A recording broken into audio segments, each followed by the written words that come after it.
Assalamualaikum warahmatullahi wabarakatuh. Selamat sore pemirsa TVRI dimanapun Anda berada. Senang sekali saya Muhammad Farisi sore ini menemani Anda dalam acara Dialog Jambi Bicara Senin 2 September 2024. Tema kita pada sore hari ini yaitu pengawasan obat dan makanan di Provinsi Jambi. Dua narasumber telah hadir di studio TVRI pada sore hari ini. Dua-duanya cantik, biasanya perempuan semua. Ini saya perkenalkan yang pertama Kepala BPOM Jambi, Ibu Veramika Ginting. Selamat sore Bu, apa kabar? Selamat sore Mas. Terima kasih sudah hadir di studio TVRI. Dan narasumber kedua ada Ibu Juliawati, dosen farmasi dan pengamat farmasi dari Universitas Jambi. Assalamualaikum, apa kabar? Waalaikumsalam. Terima kasih juga sudah hadir di studio TVRI. Saya ke Bu Veramika terlebih dahulu. Ibu, sebelum kita membahas lebih banyak nih terkait dengan pengawasan obat dan makanan, mungkin masyarakat juga masih banyak yang belum tahu apa sih sebenarnya tusinya ya, tupoksinya dari BPOM sendiri. Ini bagian dari lembaga negara, vertikal, horizontal, atau bagaimana sebenarnya posisi BPOM ini Bu? Silakan Bu. Oke, baik. Kami Balai POM di Jambi ini adalah salah satu UPT yang ada di Provinsi Jambi. Selain kami juga punya UPT di Bungo, namanya Lokapom Bungo. Untuk Lokapom Bungo itu melakukan pengawasan untuk daerah Bungo, Merangin, Sungai Penuh, dan Kerinci. Nah, adapun jadi tugas kami terutama mulai dari laboratorium, kita punya laboratorium yang terakreditasi untuk sebagai dasar pengawasan kita di bidang obat dan makanan. Jadi kita melakukan pengujian terhadap produk-produk pangan olahan. Kemudian obat di sini adalah obat terapeutik atau obat-obat yang dijual di apotik ya. Kemudian ada yang di rumah sakit. Dan kemudian kita juga melakukan pengujian terhadap obat tradisional atau yang dikenal oleh masyarakat herbal atau jamu ya. Kemudian kosmetik, kemudian suplemen kesehatan. Nah, itu yang menjadi pengawasan kami. Kemudian kita punya bidang namanya pemeriksaan, di mana di sana kita melakukan inspeksi di lapangan. Inspeksi ini selain melakukan pemeriksaan di industri, kemudian di distributor, kemudian kita juga di pelayanan kesehatan. Nah, kita juga melakukan sampling. Jadi pengawasan post market terhadap produk-produk yang telah mendapatkan izin edar di Badan POM. Nah, kita melakukan pengawasan, melakukan sampling, pembelian sampling itu setiap bulan. Nah, itu setelah kita beli, kita masukkan ke dalam pengujian untuk dilakukan pengujian sebagai fungsi monitoring kita terhadap produk yang sudah mendapatkan izin edar, apakah konsisten mengikuti peraturan ketika mereka mengajukan izin. Kan seringkali ketika beredar di lapangan kita temukan ada pelanggaran. Nah, itu kita minta ditarik dan kepada industrinya kita berikan sanksi. Kemudian di dalam bidang pemeriksaan itu ada lagi namanya fungsi sertifikasi. Nah, ini tujuannya itu untuk meningkatkan daya saing perusahaan industri yang ada di Provinsi Jambi ini. Nah, ini memberikan sertifikasi terhadap sarana produksinya. Jadi sebelum memproduksi produk obat dan makanan ini, tentu saja tempat produksinya ini harus layak, bebas dari kontaminasi ataupun yang lainnya yang bisa membahayakan bagi konsumen ketika mengkonsumsinya. Nah, ini kita sertifikasi tempat produksinya, kemudian setelah itu kita dilakukan juga verifikasi sebagai fasilitator untuk mereka mendapatkan izin edar. Mereka akan menyerahkan formula, kemudian labelnya. Nah, ini kita ajukan ke pusat, ke Badan POM. Nanti yang menerbitkan izin edarnya Badan POM, Kepala Badan POM. Kemudian kita ada fungsi infokom, informasi dan komunikasi. Nah, itu memberikan edukasi kepada masyarakat. Kemudian kita juga melakukan pendampingan ke desa-desa untuk masyarakat sampai ke desa-desa itu paham terhadap obat dan makanan. Kita juga di sana membentuk satu komunitas ya, kader-kader pangan aman namanya itu di setiap desa. Hampir sudah seluruh kabupaten, desa-desanya sudah seluruh kabupaten sudah kita datangi, sudah kita supervisi. Nah, Infokom. Kemudian kita juga di Infokom ini bekerja sama dengan Komisi 9 sebagai komisi yang menaungi kita untuk melakukan edukasi juga kepada masyarakat, selaku mereka tokoh masyarakat memberikan edukasi kepada masyarakat di bawahnya. Gitu. Kemudian kita juga memiliki fungsi penindakan Penindakan ini kita melakukan pengawasan, investigasi, kemudian juga pengawasan terhadap penjualan online namanya Cyber Patrol. Nah, ini akan kita lakukan pengawasan kalau kita temukan informasi yang lengkap dan ada indikasi material untuk kejahatan, maka kita akan melakukan penegakan hukum dan penyidikan. Jadi kita punya penyidik pegawai negeri sipil yang dapat melakukan penyidikan sehingga ada kasus-kasus pelanggaran tindak pidana di bidang obat dan makanan itu bisa kita bawa ke ranah hukum. Nah, itu dibimbing oleh polisi. Bu Vera, banyak sekali Bu tugasnya Bu. Ya. Ada pengujian, ada pengawasan, ada pemeriksaan, ada sertifikasi, ada infokom, ada penindakan. Ya. Berapa personilnya Bu? Kita SDM-nya yang ada dimiliki? 74. 74 dan untuk Provinsi Jambi. Untuk mengcover semua 11 kabupaten kota di Provinsi Jambi. Dan melaksanakan semua tusinya itu. Dibantu UPT 4 kabupaten. Ada di Bungo, Merangin, Kerinci, Merangin dan Sungai Penuh. Kerinci dan Sungai Penuh. Oke, baik. Sebelum lagi ke Mbak Yuliawati, Bu, kita bicara makanan dulu deh Bu ya. Makan itu. Harusnya makanan yang dijual itu yang bagaimana Bu? Apakah harus semua makanan berizin? Makannya kan banyak Bu, yang warung-warung di pinggir jalan mungkin, atau yang di restoran-restoran, atau yang bikin kue, atau sekarang banyak sekali orang jualan di trotoar pakai mobil-mobil, wah macam-macam lah Bu jenisnya. Apakah itu semua harus ada izinnya dari BPOM? Kalau untuk produk pangan atau makanan yang tidak diolah dan daya tahannya kurang dari 7 hari tidak perlu mendapatkan izin edar. Contohnya apa tuh Bu? Makanan siap saji, kue-kue yang disajikan di mobil-mobil itu yang yang daya tahannya paling 3 hari gitu ya. Apa segala macam itu. Itu tidak kue perlu. lapis nggak perlu. Jadi bolu pun kalau daya tahannya kurang dari 7 hari tidak perlu ada izin edar. Jadi memang dikunci di bahasa undang-undang gitu mungkin? Iya. Bahwa yang harus ada di pengertiannya. Ada dari keputusan kepala badannya untuk penetapan. Jadi kita ada pembagian tugas dengan Dinas Kesehatan untuk makanan siap saji, itu mereka mengeluarkan sertifikasi layak bersih ya. Nah, itu untuk produk-produk yang siap saji seperti itu. Higien sanitasinya diperiksa gitu dari Dinas Kesehatan. Nah, yang tidak siap saji yang menjadi tusinya dari BPOM berarti itu pangan olahan. Contohnya yang bagaimana Bu? Ciki-ciki makan snack-snack begitu. gitu? Ya, snack, ciki gitu ya. Atau empek-empek yang penyimpanannya membutuhkan suhu tertentu. Ya kan beku ya. Kemudian ada cara penggunaannya nanti kan dia daya simpannya lebih dari 7 hari. Itu sifatnya mereka wajib datang ke BPOM dan minta izin atau bagaimana Bu prosesnya? Jadi gini, untuk izin edar kita terkhusus pangan itu kita berbagi tugas dengan Dinas Kesehatan sekali lagi kabupaten kota. Jadi untuk produk-produk rumahan yang diproduksi di rumah tangga itu kan banyak keripik-keripik gitu kan, tidak mesti industri ya. Nah, itu dapat menguruskan izinnya ke Dinas Kesehatan kabupaten kota. Namanya pangan industri rumah tangga. PIRT kalau di izin edarnya. Nah, itu mereka boleh kecuali untuk produk-produk yang dengan standar SNI. Kemudian untuk peruntukan khusus misalnya untuk ibu hamil, anak-anak, kemudian yang beresiko tinggi, itu yang cepat basi, kemudian dia penanganannya khusus. Nah, itu harus mendapatkan izin edar Badan POM. Kalau air minum dalam kemasan bukan isi ulang ya, kayak Aqua dan saya sebutkan merek, pokoknya seperti itu harus dari Badan POM karena wajib SNI. Baik. Saya ke Mbak Yuliawati. Mbak Yuliawati, terkait dengan pengawasan obat dan makanan.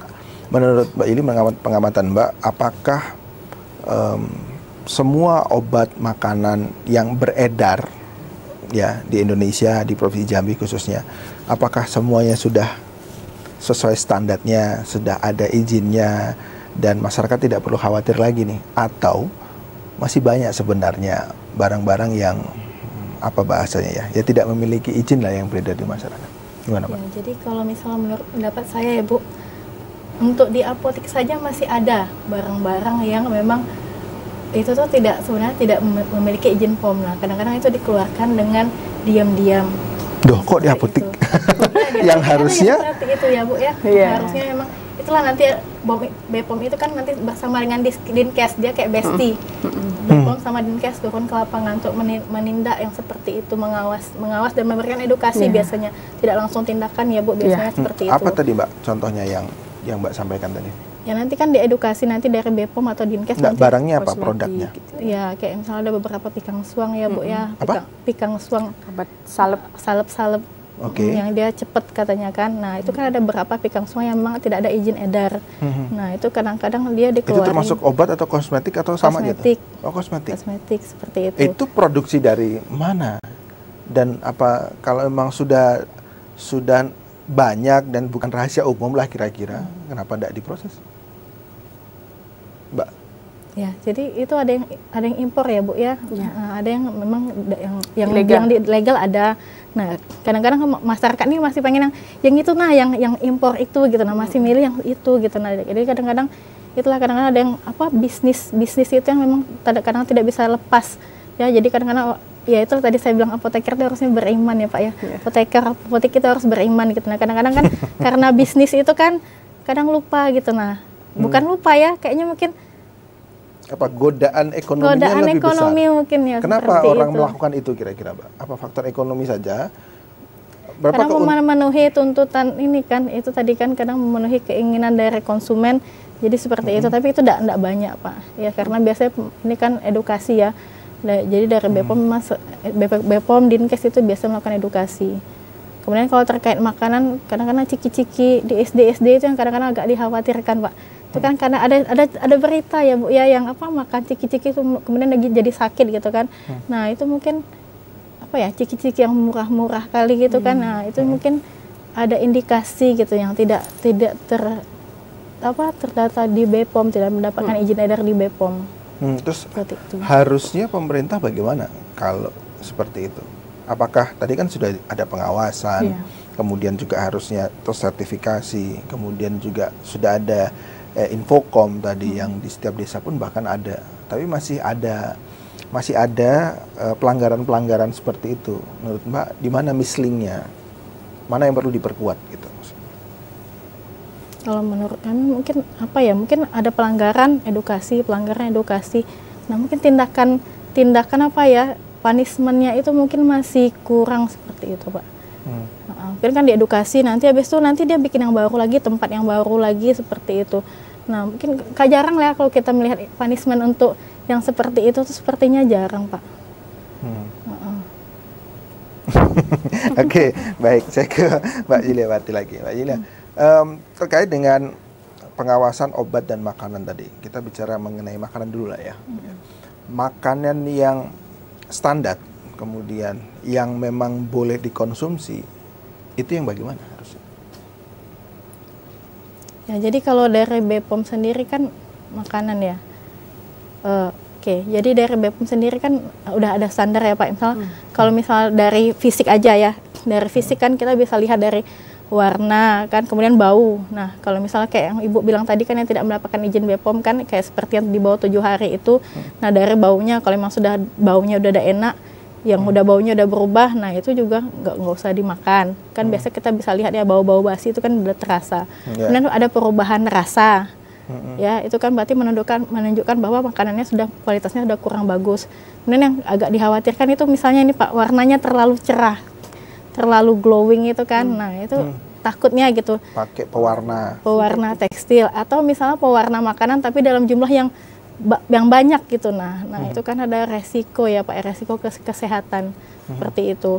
Tapi kalau misalnya kita mau beli makanan-makanan yang ada kemasan, kita bisa kan di BPOM itu ada ceklik ya Bu ya. Nah nanti itu bisa dicek itu izin edarnya sudah ada izin edar atau tidak seperti itu. Kemudian lihat dari kemasan ya, klik ya kemasan, label, kemudian izin edar, kemudian kadaluarsa. Nah sangat perlu diperhatikan kadaluarsa. Kadang-kadang saking itu Pak ya, percaya aja kan, makan ternyata sudah kadaluarsa. Nah banyak juga yang jual makanan yang kadaluarsa dengan alasan sayang dibuang gitu. sayang dibuang nanti rugi. Nah, seperti itu. Masih ada yang seperti itu. Oke. Nah, kalau kita bicara penjualan makanan, ini kan macam-macam ya. Ada yang tingkatnya UMKM, ada yang toko kelontongan gitu ya. Kemudian ada yang grosir, kemudian ada juga yang di mall-mall. Nah, bagaimana bentuk pengawasannya menurut Mbak di setiap tingkatan lah ya, orang penjualan tadi? Apakah sudah pas yang dilakukan, atau ada yang kurang, atau yang perlu ditingkatkan? Menurut Mbak Jilawati bagaimana? Tapi nanti menjawabnya, kita harus sudah dulu. Pemirsa jangan kemana-mana, tetap di Jambi Bicara.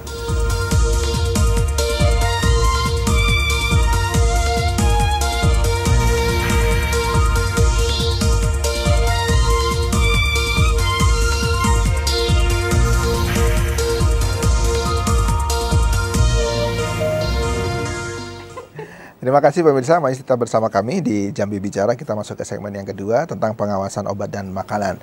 Saya ke Bu Veramika aja dulu. Bu Veramika, tadi Bu menyampaikan bahwa salah satu tusinya adalah melakukan pemeriksaan. Ya. Siapa yang melakukan pemeriksaan? Kepada siapa pemeriksaan itu dilakukan? Oke, baik. Jadi petugas kami di inspeksi itu, Pak, melakukan pemeriksaan ke sarana toko pangan memang juga. Kemudian toko pangan yang diperiksakan banyak, Bu. Jadi Bu, ya. Nah, ini kita ada menetapkan namanya target itu berbasis resiko.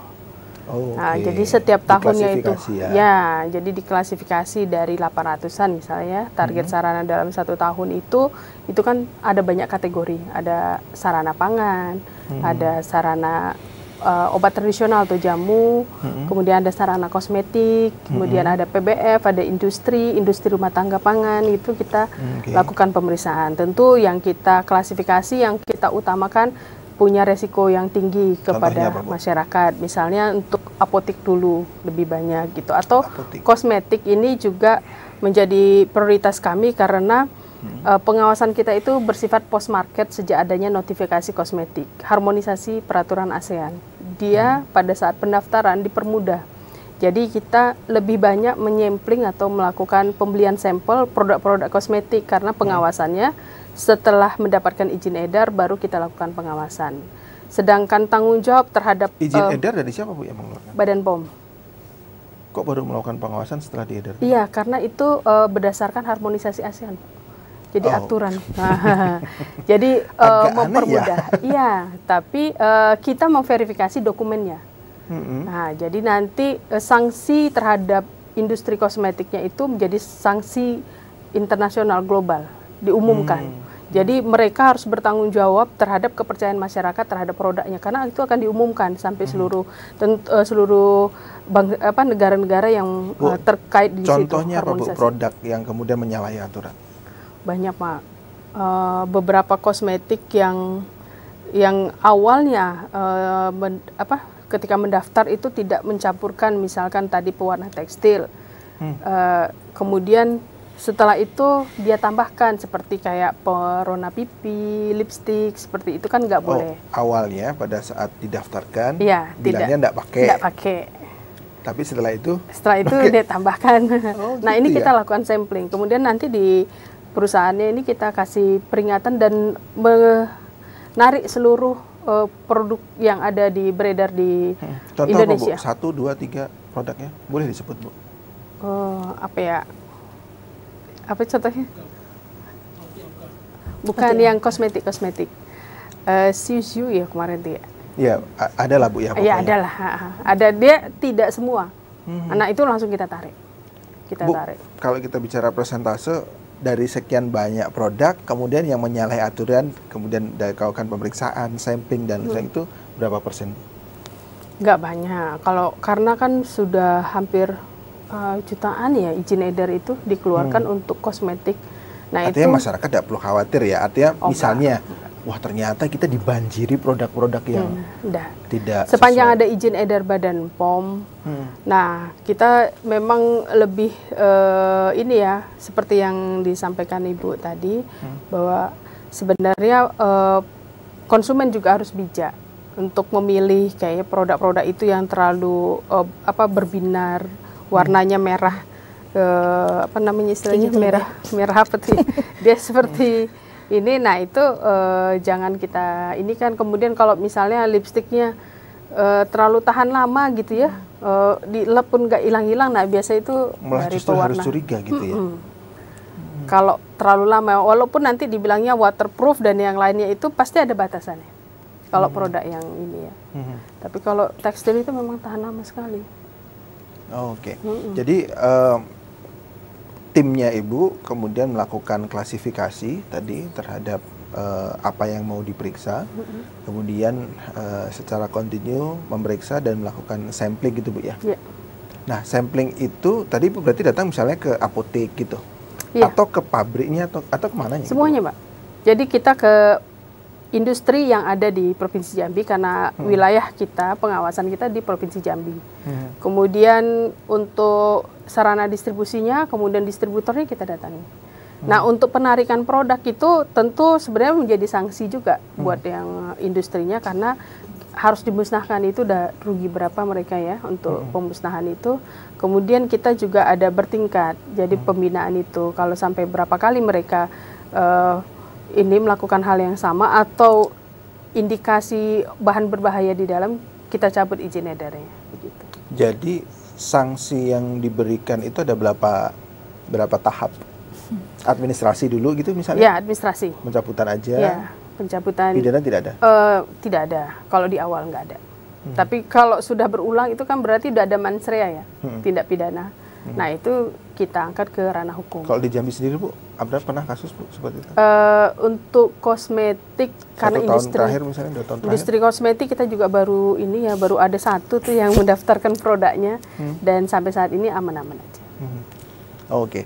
Tadi kan Ibu sampaikan bahwa kalau memang dia produksinya di Jambi, kalau ini barang impor atau produksi di daerah Jawa misalnya, itu bagaimana mekanisme? Kita lanjutnya kita bersurat ke pusat. Kita kan ada link ya, sistem informasi pelaporan terpadu. Nah informasi pelaporan terpadu ini real time. Nah ketika kita input itu data sudah bisa langsung diakses oleh pusat. Dan Balai POM yang lainnya itu nanti akan diinformasikan untuk menginstruksikan industri di mana tempat ada di wilayah pengawasan mereka itu untuk segera menarik produk-produk yang masih beredar itu. Kemudian melakukan pengawasan sidak ke industrinya. Nah kalau Badan POM memerintahkan itu untuk seluruh Indonesia. Jadi seluruh UPT kami di seluruh Indonesia diperintahkan untuk melakukan pengawasan dan melaporkan apakah masih beredar atau tidak gitu. Kami harus pastikan bahwa produk itu bersih dari lapangan. Oke. Saya ke Ibu Yuliawati. Bu Yuliawati, tadi pertanyaan saya terkait dengan proses pemeriksaan yang dilakukan oleh BPOM. Banyak toko-toko yang beredar ya, misalnya ya mulai dari UMKM yang di pinggir jalan gitu sampai ke yang middle, toko kelontongan, Alfamart, Indomaret, kemudian di mall-mall.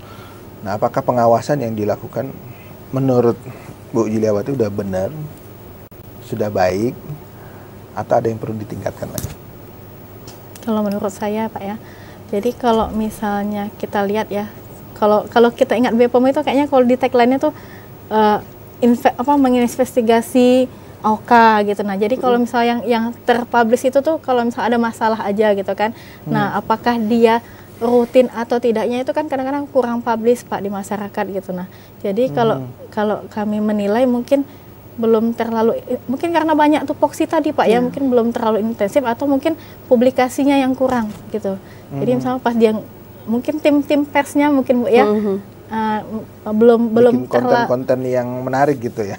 Iya, belum terlalu nampak gitu kan kapan dia sidak dan sebagainya kan, tapi sebenarnya kan ada gitu kan. Cuma mungkin publisnya belum terlalu nampak gitu. Nah, jadi kalau kita taunya tuh BPOM itu pas dia innya itu pas lagi ada masalah gitu kan. Nah, langsung keluar BPOM sidak di sini. Nanti ketemu roti AUKA yang seperti ini gitu. Nah, tapi kalau misalnya BPOM secara rutin memeriksa ini setiap tanggal berapa, ini di sini itu kan nggak ada dipublish gitu. Nah, jadi kalau masyarakat kan nggak tahu seberapa sering BPOM itu mengontrol gitu. Oke, Mbak, kalau di perguruan tinggi sendiri bagaimana menjadi bagian dari pengawasan obat dan makanan ini? Apa ada fungsi sendiri gitu? Ada riset-riset atau pengabdian juga yang dilakukan oleh para dosen dan mahasiswa. Jadi kita baru saja ya Bu ya, kita bikin kerjasama dengan BPOM. Nah ini sedang dalam proses. Kita ini siapa maksudnya? Farmasi Unja dan Prodi Farmasi. Prodi Farmasi dan BPOM. Nah, Prodi Farmasi di bawah FKIK. Iya, FKIK, Fakultas Kedokteran dan Ilmu Kesehatan. Jadi udah mulai buat kerjasama. Nah di kerjasamanya itu kita rencananya nanti ada penelitian mahasiswa. Nah jadi kan sebenarnya tadi yang saya bilang tadi kan ada penyidakan gitu kan. Nah itu kan kayak dulu seperti di STIK SHI Bu ya atau di Unja pernah juga mau melihat adanya rodamin yang tidak boleh ada pada kerupuk. Nah itu nanti mereka penelitian. Apa rodamin? Rodamin. Pewarna. Oh, pewarna. Iya. Nah, itu yang tidak boleh ada kan, dicek pada beberapa kerupuk kan, nah ternyata masih ada. Nah, itu kan kalau ada kerjasama kan nanti penelitian mahasiswa juga bisa di BPOM nanti Bu ya. Nah, nanti akan dilaporkan gitu, jadi terjadi sinergi.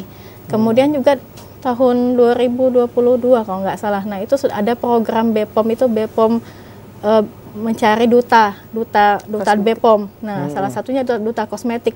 Dan waktu itu anak kami Ajeng Pratiwi itu lolos alhamdulillah sampai nasional juara 1. Nah, jadi dia ke sekolah-sekolah, Pak.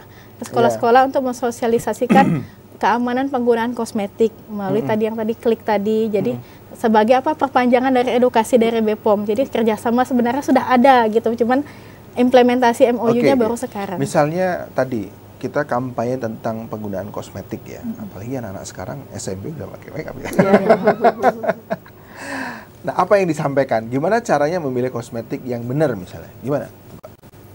Ya, jadi yang ada izin edar tadi Pak ya, klik tadi ya, kemasan ya, kemasan tuh nanti jangan sampai nanti beli kosmetik yang kemasannya sudah nggak ada segelnya, kemasan kalau belinya sudah online rusak. gimana? Ya itu tadi kan nanti kapan dia nyampe kan dilihat kemasan lagi Pak. Kemudian ada L lagi cek labelnya. Kemudian ada lihat I izin edarnya. Itu kan udah ada bisa aplikasi. Dicek di aplikasi. Kalau dia tidak ada masuk di sana berarti dia tidak ada izin edar. Nah itu sebaiknya tidak digunakan.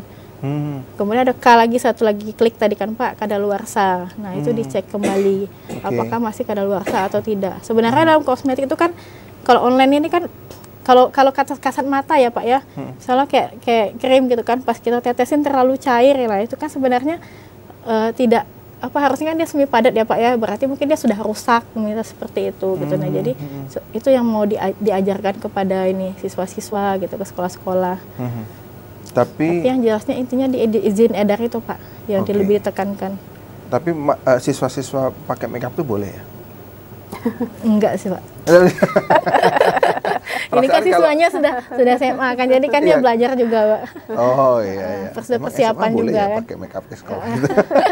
Persiapan dia Pak. Persiapan. Oke, baik. Saya ke Bu Veramika lagi. Bu Veramika, tadi Bu ada menyampaikan bahwa ada pengujian. Berarti punya laboratorium ya, Bu ya. Pengujian ini apa Bu yang diuji, apa sampel-sampel tadi, terus berapa lama proses, bagaimana proses dan berapa jangka waktunya? Nah ini kalau untuk pengujian itu kan banyak ya, yang kita uji itu sampai ribuan. Nah ribuan dalam 1 tahun. Oh, 1 1000 tahun lebih gitu ya. Itu di Jambi aja maksudnya Bu? Iya, untuk Jambi. Belum lagi yang pihak ketiga ya, dari kepolisian juga narkoba di kita. Uji labnya. Bu, pengujian tadi mohon maaf, Ibu yang tadi nyari ada sampel atau orang yang kemudian mau mendaftarkan terus biar dapat sertifikat? Semuanya iya. Semuanya itu? Semuanya itu. Tapi untuk yang tadi yang saya bilang 1000-an itu adalah yang kita beli dan diuji. Itu di luar yang ingin mendaftarkan produk atau mengujikan produk-produknya seperti dari pihak ketiga kepolisian seperti itu. Belum lagi kita sebenarnya ada dana alokasi khusus yang kita berikan ke Dinas Kesehatan Kota untuk kabupaten kota di Provinsi Jambi ini untuk bersama-sama melakukan pengawasan obat dan makanan. Jadi kita tahu karena kita kan terbatas tempatnya, itu Dinas Kesehatan Kota juga kita berikan dana alokasi khusus untuk ikut bersama-sama melakukan pengawasan di daerah dan melakukan edukasi juga. Jadi sebenarnya tadi sedikit menjawab dari Ibu. Untuk kita informasi saya pikir sudah cukup intensif karena kami selain memberikan edukasi langsung kepada masyarakat, kami juga punya media sosial yang saya lihat sih mungkin literasi dari anak-anak sekarang masyarakat itu kurang. Jadi mereka kalau udah terkait ilmu males, lebih seneng kayaknya gosip gitu ya, atau yang viral-viral. Karena kita punya TikTok, kita punya IG, kita punya Facebook, kita punya YouTube. Nah, apa media sosial tadi Bu bisa disampaikan? Tapi nanti apa saja dan bagaimana konten-kontennya? Kita jeda dulu, jangan kemana-mana pemirsa, tetap di Jambi Bicara.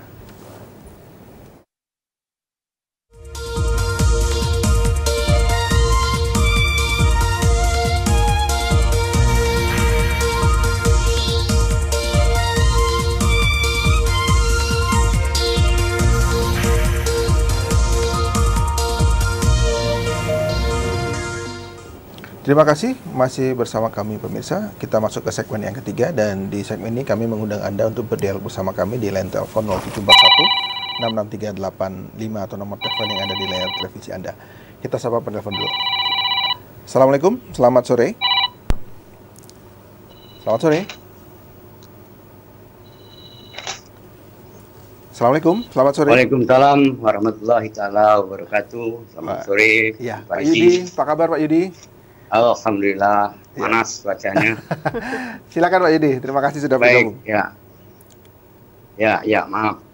Yang saya hormati Ibu Kepala BPOM, Ibu Veronica yang baru, Kepala BPOM Provinsi Jambi yang saya hormati, dan di sebelahnya didamping oleh pengamat kesehatan, mohon maaf saya lupa namanya. Kalau kita lihat, saya dengar tadi, BPOM ini provinsi ya sangat luas sekali. Coba bayangkan 11 kabupaten, 2 kota. Tadi sudah dijelaskan dengan luasnya wilayah tadi, pengujinya itu sangat sedikit, ya, sehingga tidak memenuhi rasio menurut saya. Sehingga memang dipertanyakan BPOM ini maksimal atau tidak. Ya harus ngaku aja. Karena kalau kita bercerita nggak usah 11 2 kota itu. Satu kota aja, kota Jambi. Yang jumlah penduduknya sudah hampir 700.000. Nah, perdagangan dan jasa, itu tagline-nya. Orang pedagang semua, Bu. Ibu hitunglah kue dan minuman, makanan itu. Nggak bisa lagi terhitung. BPOM aja nggak akan hitung bagi saya. Yang dibuat hanya untuk bisnis. Orang bisnis itu udah mau rugi, Bu. Nah, disinilah letak hadirnya BPOM. Ini yang saya harapkan bisa hadir. Jadi, begitu juga obatan, belum lagi kosmetik tadi. Jadi, ini yang dipertanyakan oleh publik. Jadi, kesimpulannya menurut saya lebih cepat perkembangan makan, minuman, dan obat-obatan itu daripada pengawasan dari BPOM. Jadi, itu, ya tentu harapannya pemerintah kan mahal membeli mobil lab itu, Bu. Jangan hanya berjalan di bulan puasa saja. Coba dia tiap hari berjalan dibentuk satgas makanan, minuman, dan obat-obatan. Bentuk satgas itu kan sekarang lagi rame bentuk-bentuk satgas. Minta uangnya ke pusat. Ini kan vertikal nih BPOM nih. Ini demi kepentingan untuk kesehatan masyarakat. Masyarakat kan cuma membeli warnanya menyolok. Tadi kan sudah dibahas itu. Kalau sudah menyolok, sudah kental kosmetiknya, encer dan sebagainya. Jadi memang masyarakat kan memang korban iklan. Tapi janganlah sampai BPOM tidak hadir gitu. Ini pertanyaan publik, Bu. Jangan nanti publik ini demo di depan BPOM. Apa kerjanya BPOM ini? Memang orang sekali makan tidak mati, tapi kan menggerogoti daripada tubuh kita ini. Jadi itulah mobil itu mulai besok dioperasionalkan lah, Bu. Buat satgasnya. Nggak ada susah, Kak. Nggak ada susah itu.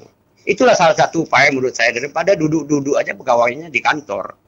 Yang kedua, apa yang sudah kira-kira Ibu perbuat temuan selama Ibu bertugas? Sudah berapa banyak dengan jumlah makanan, minuman, obatan, dan sebagainya macam itu? Apa temuannya? Sehingga publik tahu. Dievaluasi setiap bulan gitu, temuan kita ini. Kalau itu dikerjakan, orang takut, Bu, akan menjual. Ada buruk, ada ngawet, dan sebagainya. Nah, terakhir, BPOM harus memberikan penghargaan, kata Pak Indrojen, ada toko, ada di ruko, ada di outlet. Itu apa salahnya kalau sudah diperiksa oleh BPOM, ditempel di situ. wah sudah lepas dari pengawasan BPOM, silakan membeli makanan dan minuman ini. Jadi ada kepercayaan masyarakat terhadap BPOM bekerjanya. Baik, apa salahnya kok diperiksa salah satu tempat kue kata Pak Riji tadi, tempel di situ sudah diperiksa. Orang aman, orang nyaman, orang tidak ragu. BPOM namanya naik. Baik. Jadi itu diharapkan publik, Bu. Tidak hanya omong-omong kata Prabowo itu, harus action. Baik, terima kasih. Mohon maaf, itulah masyarakat BPOM bergerak, BPOM harus hadir di tengah-tengah makanan, minuman dan obat-obatan. Terima kasih. Mohon maaf, wabillahi taufik wal hidayah. Assalamualaikum warahmatullahi taala wabarakatuh. Waalaikumsalam. Terima kasih Pak Yudi, ini menelpon setia dan selalu memberikan banyak masukan pada kita. Ibu ada 3 poin tadi, bentuk satgas, kemudian kalau memang ada temuan-temuan ada dipublikasikan sehingga masyarakat bisa cepat tahu gitu. Mungkin ada kanal informasi yang memang cepat untuk masyarakat update terus informasinya. Kalau dalam PPID itu informasi yang serta-merta. Atau dan terakhir adalah kasih reward, Bu. Gimana Bu tanggapannya? Baik. Untuk melakukan pengawasan itu kan tidak semua bisa di-cover melalui mobil keliling. Jadi dengan mobil keliling itu kita turun. Mobil keliling tadi apa sih Bu? Mobbling itu untuk uji cepat. Uji cepat itu juga lab yang terbatas. ada di mobil Iya, itu kan hanya uji kayak test kit begitu. Nah itu hanya uji awal. Untuk mendeteksi apa itu Bu? Mendeteksi untuk bahan berbahaya, dan itu tidak semua bisa kita uji menggunakan mobil keliling. Nah itu yang bisa kita gunakan itu untuk uji pewarna tekstil pada rhodamin B, gitu ya, metanyl yellow, borax dan formalin. Hanya 3 itu saja? Hanya 4. Nah, untuk itu tentu tidak efektif kalau hanya mengandalkan mobil keliling. Sama yang saya sampaikan bahwa kami tidak duduk di kantor. Nah, itu tiap hari, kecuali Sabtu Minggu ya. Kadang-kadang pun Sabtu Minggu tim kita turun untuk melakukan pengawasan. Nah, itu sudah terjadwal. Itu bayangkan saja yang saya katakan itu ada ribuan target sarana, adalah ratusan, kalau sekarang kita sampai 600 yang kita periksa. Itu kita laporkan tentu secara setiap real time-nya dan tiap bulannya itu ya, tiap bulan lah kalau kita rekap itu ke pusat untuk ditindaklanjuti. Dan untuk sarana yang mendapatkan izin dari pemerintah, tentu berdasarkan Undang-Undang Cipta Kerja kita dahulukan untuk pembinaan. Sarana yang mendapatkan gimana Bu maksudnya? Izin dari pemerintah. Contohnya gimana Bu? Seperti apotik. Oh. Nah itu seperti sarana gudang farmasi, itu pedagang besar farmasi. Bukan sebaliknya Bu ya. Rumah kalau sakit. Memang sudah difasilitasi dan terjadi kan harusnya hukumannya. Jadi gini, mereka sudah punya itikat untuk dibina oleh pemerintah. Itu namanya mereka mendapatkan izin. Beda dengan sarana atau industri yang diam-diam memproduksi. Jadi mereka ini berarti tidak mau dibina. Dengan kalau yang ada izin edar, mereka terbuka, silakan datang, periksa kami. Nah, kemudian kalau ada kesalahan kita tentu memberikan pembinaan. Dan itu kalau temuan berulang yang sama barulah kita tingkatkan ya. Dengan tentu saja kalau izinnya itu diberikan oleh Pemda, kami akan merekomendasikan kepada Pemda untuk mencabut izin usahanya. Nah, seperti itu. Nah, untuk di laboratorium yang saya katakan bahwa kami juga ini menggunakan alat-alat yang canggih dan itu tidak bisa dibawa di dalam mobil. Nah, itu dengan sensitivitas yang cukup tinggi, HPLC, GCMS, begitu ya. Gas kromatografi, mungkin Ibu dosen juga bisa sampaikan bahwa itu alatnya bukan murah ya, itu cukup mahal dan reagennya juga cukup mahal untuk kita melakukan pengawasan yang intensif di lapangan. Jadi itu kita standar yang ditetapkan oleh Badan POM itu harus kita awasi. Nah tentu saja untuk standar kita ada yang standar mutu dan keamanan. Kalau untuk hanya mencapai standar mutu tentu kita lakukan pembinaan. Nah keamanan ini yang kita tarik, kemudian kalau berulang kita berikan sanksi. Untuk tindak pidana juga kita ada lebih dari tiap tahunnya. Kayak temuan tadi Bu yang dipublikasikan, contoh Bu ya, reklamun ini tidak bayar pajak, kan ada gitu. Kita nggak pernah. Nah itu kita punya di websitenya kita. dia public warning Badan gitu. POM. Itu merangkum dari seluruh produk yang beredar karena kita kan izin edar dari Badan POM. Nah, tentu saja public warning itu yang punya hak untuk mengumumkannya kepada seluruh masyarakat itu Badan POM. Nah, kami juga yang saya sampaikan di media sosial kami sampaikan produk-produk yang tidak boleh dikonsumsi oleh masyarakat yang mengandung bahan kimia obat. Nah, itu sebenarnya bisa diakses. Kemudian di website-nya Balai POM di Jambi juga bisa. Yang tadi yang PPID itu bahwa ada laporan serta-merta, berkala, dan itu ada. Ada. Jadi lebih lengkapnya itu di websitenya Badan POM. Jadi public warning seperti itu. Dan kita punya juga, misalkan masyarakat ragu nih, karena banyak Pak. Banyak yang mengandung bahan kimia obat atau yang lainnya yang ditarik. Nah, kalau misalnya nggak mau repot gitu ya, bisa konsultasi ke kami online. Nah, itu bisa di chat langsung, nanti akan dilayani oleh petugas kami untuk dijawab. Misalkan meragukan ini foto produknya, apakah ini boleh dikonsumsi gitu, apakah ini boleh izin edar, miliki izin edar. WA ada, bisa juga di DM ya, di IG.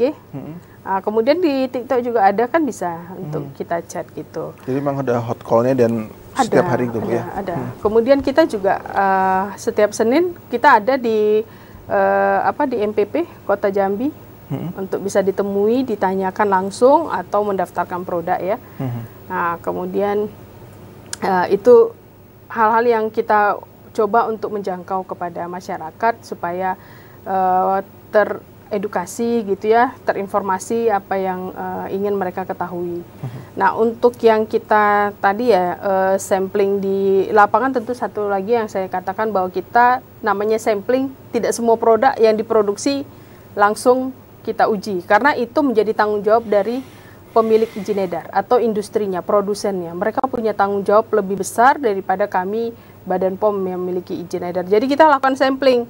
Dari beberapa kita sampling, nah itu kita tindak lanjuti. Kalau semua kita sampling, bayangin aja ada berapa banyak dana negara yang terfokus di sana. Bukan berarti negara tidak peduli ya.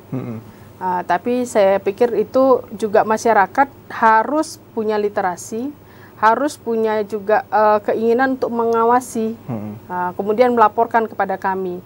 Jadi saya berharap benar-benar yang dilaporkan itu dengan tujuan ingin melindungi ya, seperti produk yang tanpa izin edar, yang disampaikan kepada Badan POM gitu ya, untuk kami tindak lanjuti. Apalagi kalau misalnya ditemukan tuh ada gudang dicurigai menyimpan produk-produk ilegal, itu kami dengan senang hati.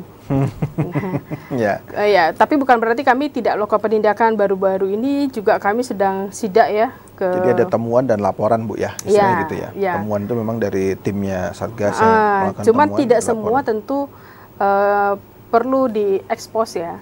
Ada tentu kami ini bekerja, beberapa hal kita ekspos. Ada di media sosial kami, boleh dilihat beberapa tangkapan kami, penyerahan tersangka dan barang bukti, ada juga kami ekspos gitu. Jadi tindakan hukum itu ada. Baik, saya ke Mbak Yudewati. Saya minta Mbak juga menanggapi tadi yang disampaikan Pak Yudi. Ada 3 hal tadi tentang rasio bagaimana di Kota Jambi aja dengan tim BPM sendiri yang nanti akan melakukan pengujian. Kemudian ada temuan-temuan itu juga harus dipublikasikan supaya masyarakat juga dapat update gitu ya. Dan yang terakhir adalah rewardnya. Gimana menurut Mbak?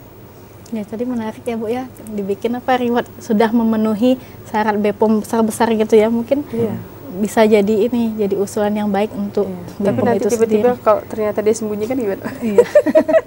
Itu agak berat gitu. Biasanya gitu Bu ya, jadi kalau sidak disembunyiin gitu? Kadang-kadang Pak, mereka itu tahu siapa yang datang gitu.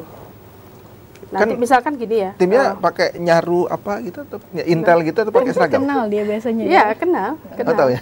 Kita ada investigasi tentu ada. Itu kita ada temukan juga.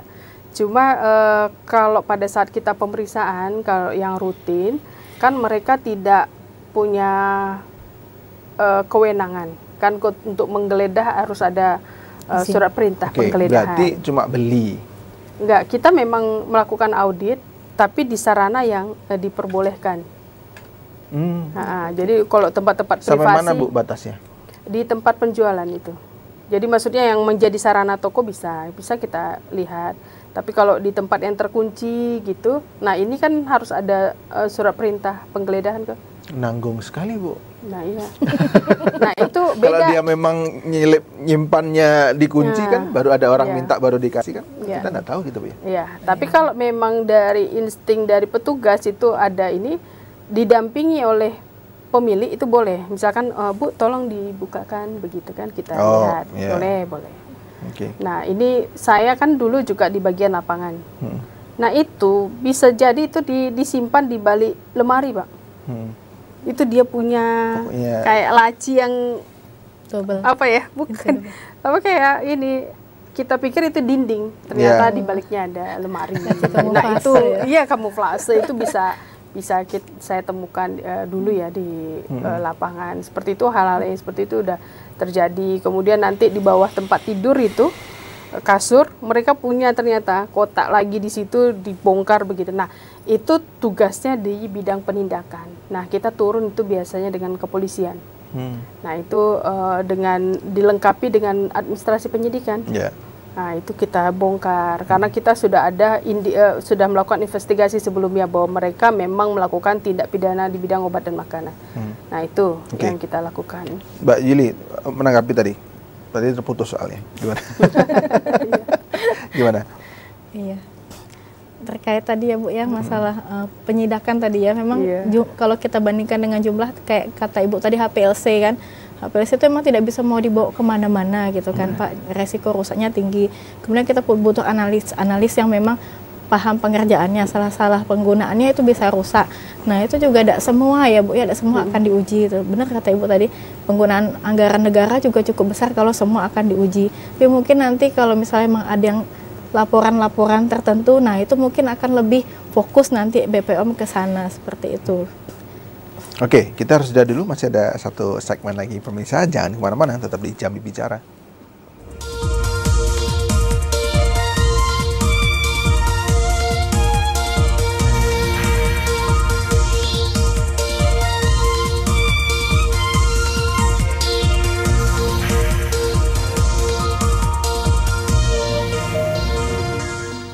Kita berada di penghujung dialog Jambi Bicara pada sore hari ini, pemirsa. Banyak yang sudah kita bicarakan tadi terkait pengawasan obat dan makanan.